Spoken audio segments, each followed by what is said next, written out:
Olá pessoal, tudo bem? Aqui quem fala é o Guild. Um dos inscritos me mandou um e-mail aí querendo tirar dúvidas sobre curvas de passo, perguntou o que eu uso, o que eu recomendo.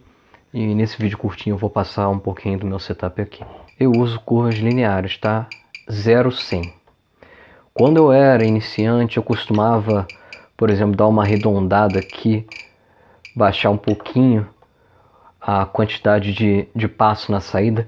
Mas à medida que eu fui evoluindo eu deixei de fazer isso porque eu vi que não tinha nenhum grande benefício, tá? Vocês podem ver que à medida que eu mexo o stick aqui, dá pra ver aqui a saída, tá? Isso aqui é a posição do stick, saída. E vocês podem ver que à medida que eu avanço o stick,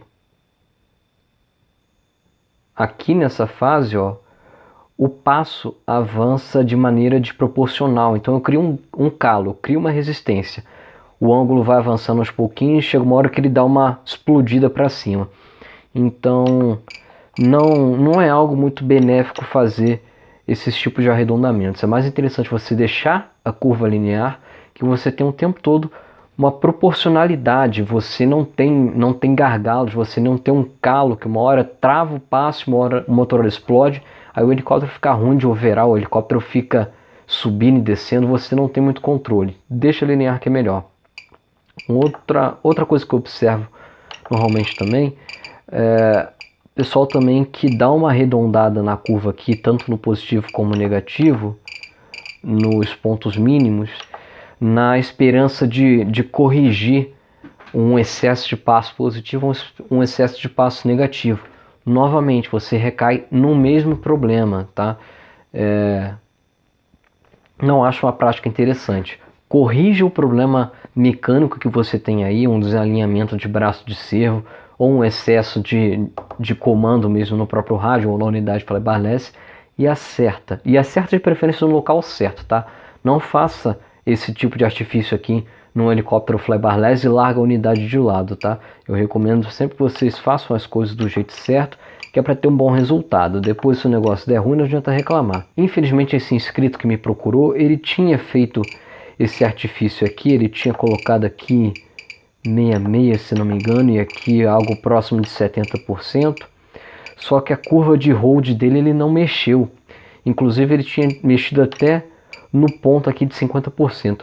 Tem um ponto que vocês não podem mexer e esse é o ponto de meio stick, porque isso tira completamente a proporcionalidade de passo positivo e negativo do conjunto, tá?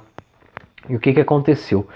Ele estava voando, quando ele bateu a chave de throttle hold, o helicóptero dele pulou e caiu de lado. Então é mais um agravante dessa situação de você modificar as curvas, e vira e mexe você vai esquecer de modificar uma das curvas. Se você for modificar, coisa que eu não recomendo, faça as 4 curvas na mesma variação, pelo amor de Jesus, senão você vai sofrer esse mesmo probleminha que o inscrito aí sofreu, tá?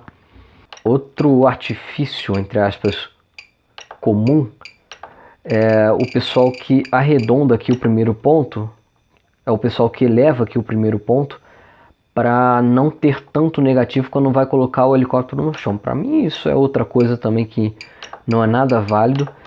É só questão de aprender a operar com o throttle hold, que é essa chave aqui que bota o motor na lenta, no caso do nitro, ou corta o motor completamente no elétrico, tá?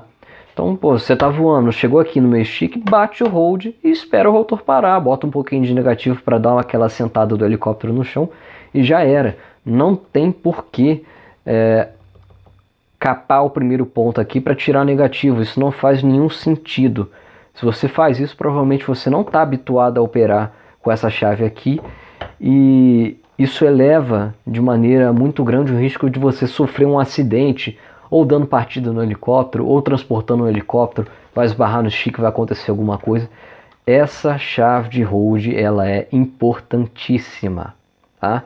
Criem o hábito de operar essa chave desde sempre, ok? Tanto a chave de hold quanto a chave de idle up.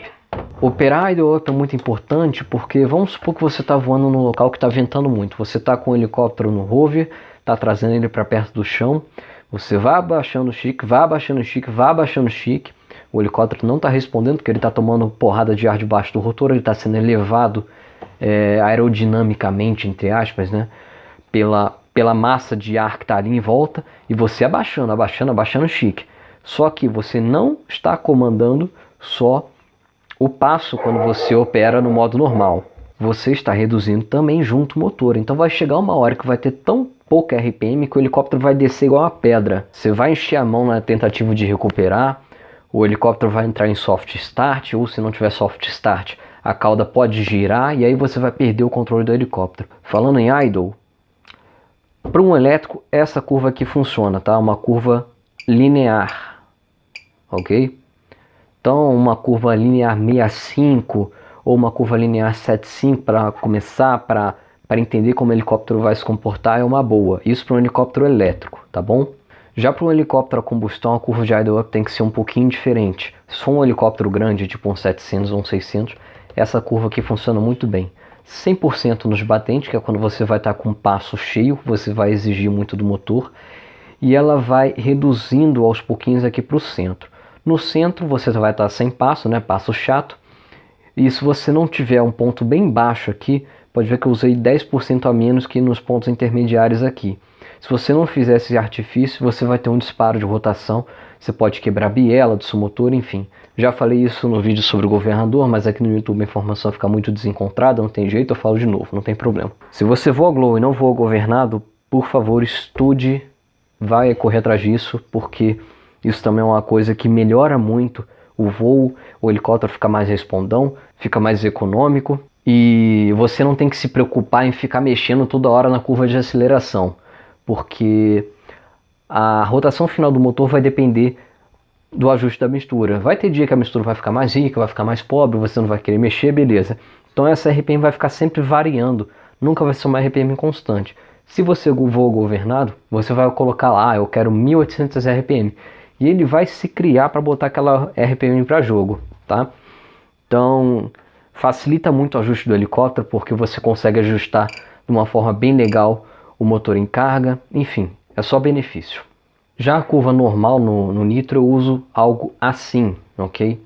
Que é uma curva que eu uso só para encher o motor do helicóptero no chão. No caso dos YS, eu preciso limitar a aceleração a 45% para conseguir ajustar a agulha de média.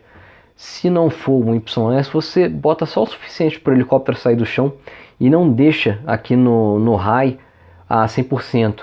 Deixa uma curva bem linearzinha a partir de meio stick, caso contrário, você fica variando muito o torque, a cauda do helicóptero fica sacudindo demais, não fica legal, ok?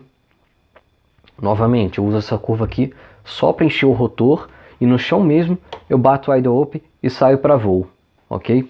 Criem o hábito de operar hold e idle up desde sempre, mesmo que você não voe 3D, ok? Bom pessoal, é isso aí. Dúvidas, críticas, sugestões, eu estou aí nos comentários, tem um e-mail para contato na descrição também. Me mandem suas dúvidas, suas sugestões, se eu achar que foi algo pertinente que possa ajudar mais gente, eu faço um vídeo como eu fiz esse aqui. Valeu galera e até a próxima.